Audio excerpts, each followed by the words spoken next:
becomes more global, corporate governance is emerging as a sound practice for companies to grow in a sustainable way. The benefits are clear. It improves access to capital and financial markets as well as strengthens the company's strategy. Today, corporate governance has gained considerable momentum in the Middle East and North Africa, and now we'll hear the stories of two cases that illustrate those benefits: NCA Ruiba in Algeria and Nukul Group in Jordan.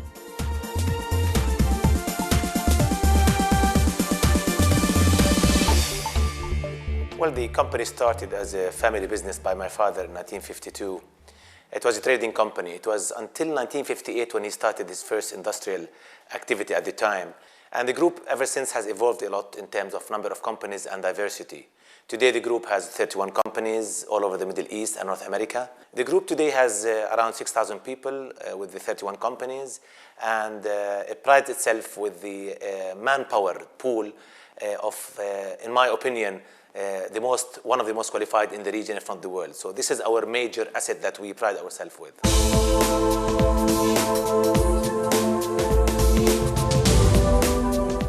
L'histoire de la compagnie, retour de la famille après l'indépendance en 1966. Mon père fonde la nouvelle conserverie algérienne qui s'appelle aujourd'hui NCA Ruiba, qui n'a plus le nom Nouvelle Conserverie Algérienne. L'objectif étant de fabriquer des conserves de fruits et légumes. Jusqu'en 1980, jusqu'à la fin des années 80, cette compagnie fabriquait des conserves de fruits et légumes. À partir des années 90, la diversification nous a entraînés dans le secteur des jus de fruits.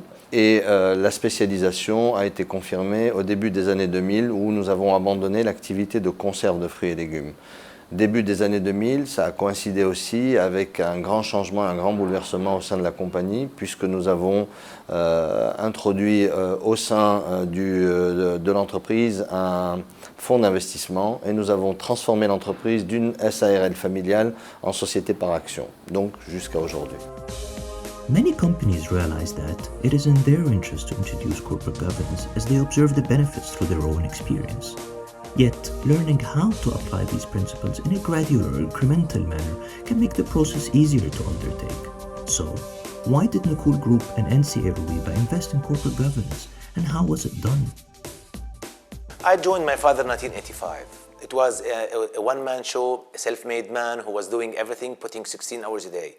He had several plans and he was waiting for me to join. And just to give you an idea, since 1985 till 1996, we moved from 5 companies to 26 companies. It was quite challenging for me, learning the business, trying to spearhead the expansion. It became very obvious to me that we needed to institutionalize the business in many ways. And many of the systems and procedures were not documented. So that was the beginning of, if you will, our journey in institutionalizing the business. In this day and age of turbulence and financial crisis and countries going bankrupt and lost investor confidence at all levels, people need comfort, people need conviction, people need a sanity check.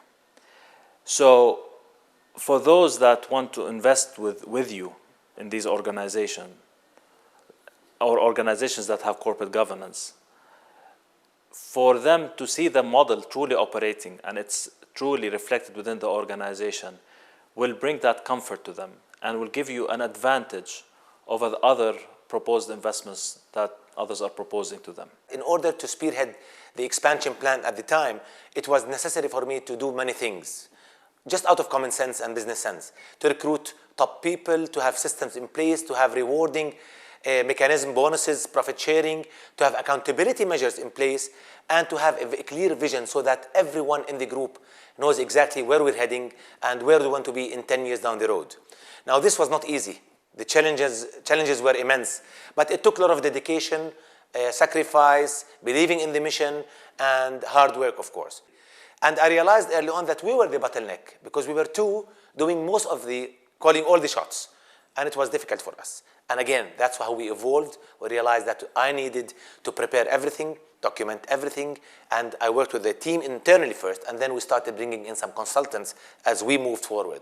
So today, I can tell you that we are tapping on the talent of 30, 40, even 50 top-notch people who can help us in moving even forward. Pour nous, la gouvernance d'entreprise était extrêmement importante parce qu'on passait d'un modèle évidemment familial dans lequel il y avait ce qu'on appelle un changement générationnel de prise en charge et de prise des commandes de l'entreprise.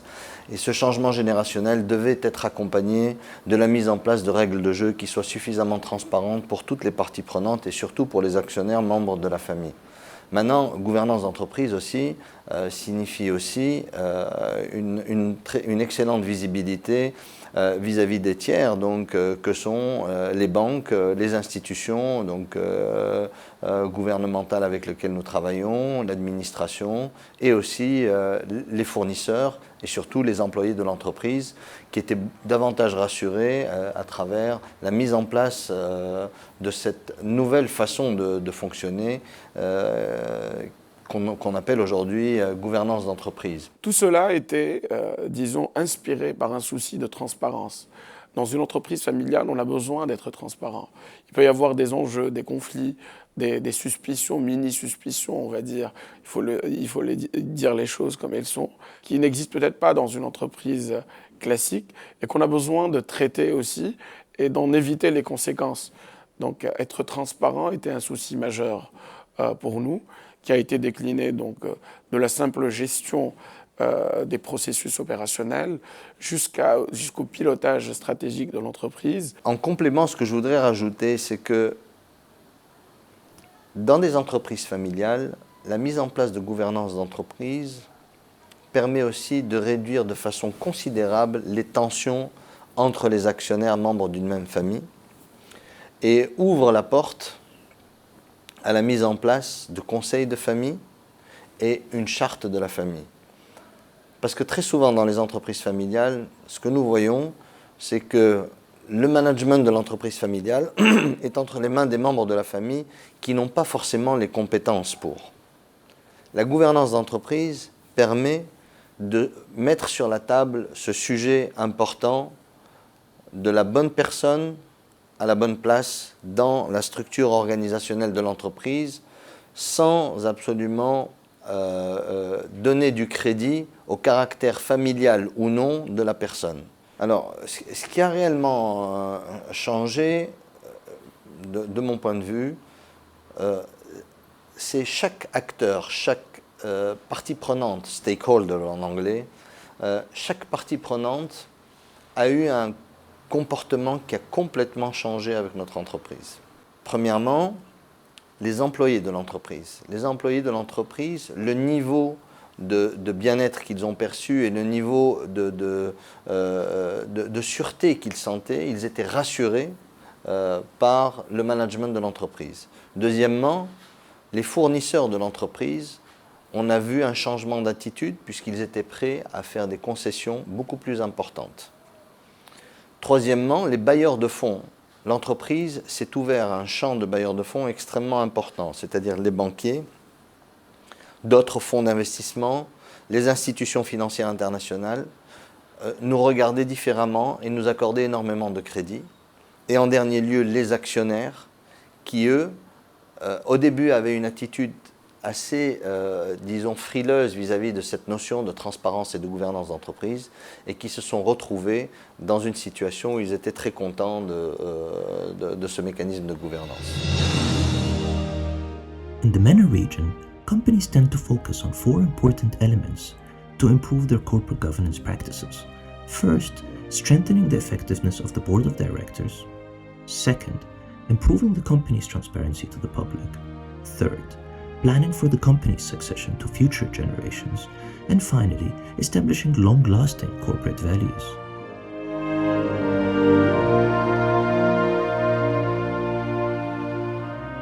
They set the pace, they set the culture, they set the values, they set the ethics, they set the objectives, and without their true dedication and belief in corporate governance, the rest of the organization would not really follow suit. The roles and relationships between management, shareholders, and the board tend to overlap and are often unclear. In most MENA countries, and not uncommon in other parts of the world, owners of companies tend to fulfill the roles of both chairman and CEO, companies often find it difficult to move quickly to a more formal and independent board, especially if the founders are still running the company. There are concerns of increased bureaucracy as well as issues of power and control. Yet when given the chance, most companies see the value of a strong and diverse board.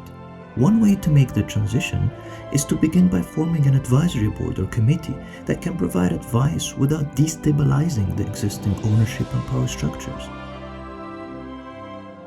The role of the board of directors, once you separate ownership from management, changes because now they are not busy with running the business and the day-to-day affairs.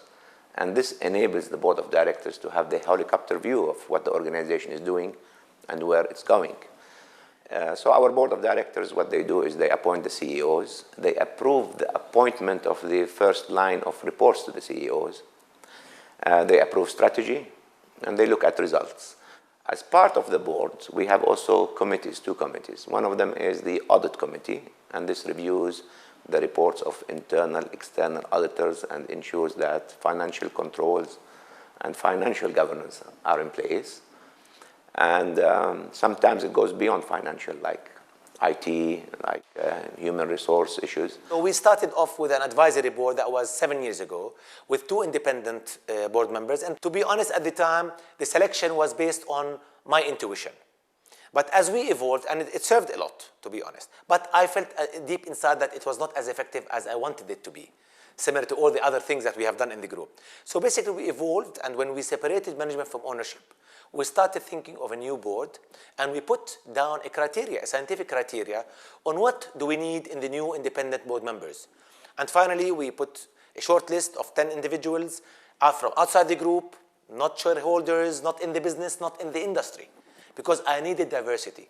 I needed somebody from different backgrounds, from different school of thoughts, from different complete mentality. Nous avons formalisé de façon claire et de façon précise absolument toutes les réunions de conseil d'administration, toutes les assemblées générales, dans les règles de l'art, selon les termes de la loi et selon aussi les attentes des actionnaires. Au besoin, pour chaque décision importante, nous avons convoqué l'assemblée générale des actionnaires et nous leur avons soumis le quoi et le pourquoi de la convocation à l'assemblée générale. Many major companies in the region prefer to keep business and financial practices away from public knowledge and scrutiny. An annual report may not be a requirement for all types of companies, but voluntarily revealing how a company operates encourages the loyalty of employees and can attract investment. Communicating this information establishes a relationship of trust and confidence with shareholders as well as stakeholders, and in family-owned companies, the annual report can also serve as a unified communication tool. Ce que je trouve qui a été mis d'important à travers cette mise en place de gouvernance d'entreprise, dans un premier temps intuitive et dans un deuxième temps systématique, c'est le fait d'avoir communiqué avec beaucoup de transparence à l'attention de toutes les parties prenantes. Donc on a commencé très rapidement par publier un rapport annuel. Depuis 2003, la NCA publie son rapport annuel dans lequel figurent absolument tous les chiffres de l'entreprise. Il y a les commentaires relatifs à l'activité et il y a absolument tout ce que nous faisons en termes marketing, en termes responsabilité sociale et environnementale, etc. Il est beaucoup plus agréable et beaucoup plus sain de travailler dans un environnement complètement transparent. Même dans notre manière de gérer, il n'y a pas de cloisonnement d'accès à certaines informations. D'ailleurs, les résultats de l'entreprise sont publiés chaque année lors de l'édition de notre rapport annuel. C'est une chose qui choque, qui pourrait choquer un peu en Algérie, ou qui avait choqué cet excès de transparence, comme disaient certains, mais on voulait décliner un peu l'esprit de gestion qu'il y avait en interne. Il n'y a rien à cacher. Au contraire, si toutes les entreprises étaient beaucoup plus transparentes, je pense que ça se déclinerait même dans les performances des entreprises, sachant que chacun pourrait se situer par rapport à son marché. Donc aujourd'hui, notre souci, c'est décliner au maximum, et ce n'est pas un exercice facile, et je ne peux pas dire que la NCA a réussi cette acrobatie de décliner tous ces objectifs stratégiques en objectifs opérationnels expliqués et qui touchent disons, la fiche de poste de chacun d'entre nous, mais je dirais que tous les objectifs sont expliqués à tous.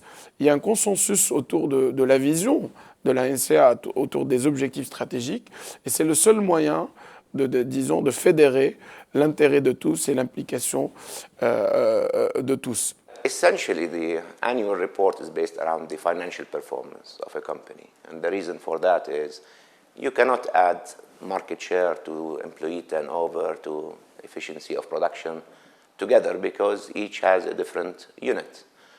It is the dollar value at the bottom line that represents the applause at the end of the day for everything right and everything wrong that you've done.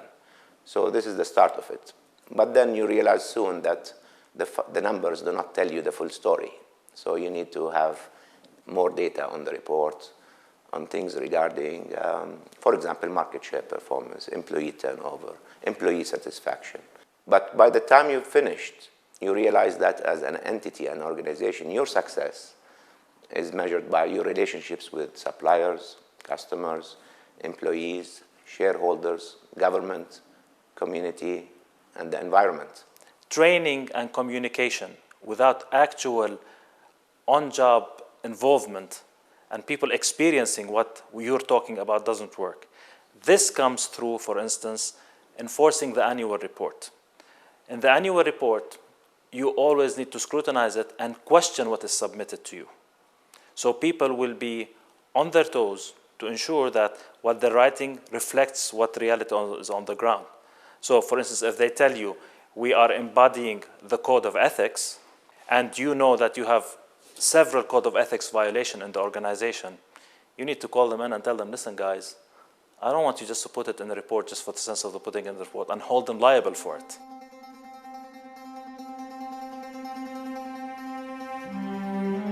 Most family-owned businesses start with a single founder, and the overwhelming majority of these businesses, unfortunately, collapse by the third generation as family members are forced to share control or because other conflicts arise. The need for a specific succession plan is imperative to ensure a smooth transfer of power and knowledge for the continuity and success of the business. Again, part of the evolution process, we realized that being the family members does not always make you the most qualified. So that was the starting of our thinking of having a family protocol, part of which is also addressing the issue of succession. And today, a year ago, we signed what we call a family constitution or a family protocol that governs everything you can think of about the family vis-a-vis the business or investments or wealth or liabilities or family councils or family conflict or you name it. And in the family protocol, we have a succession plan that talks about a family board that selects the most qualified individuals, bloodline of course, from the family that sit on the business board representing the family as investors in the business. So part of, again, the corporate governance is that, because you do not want the family issues to interfere in the business. And this is the separation I was talking about. Succession planning is an essence of corporate governance because you need to ensure the interest of all stakeholders. And this is not done if a key person leaves the organization and there's a vacancy. One vacancy in the organization can paralyze it. Therefore, the organization always needs to ensure that it has in the pipeline people that are being developed and are ready to take over.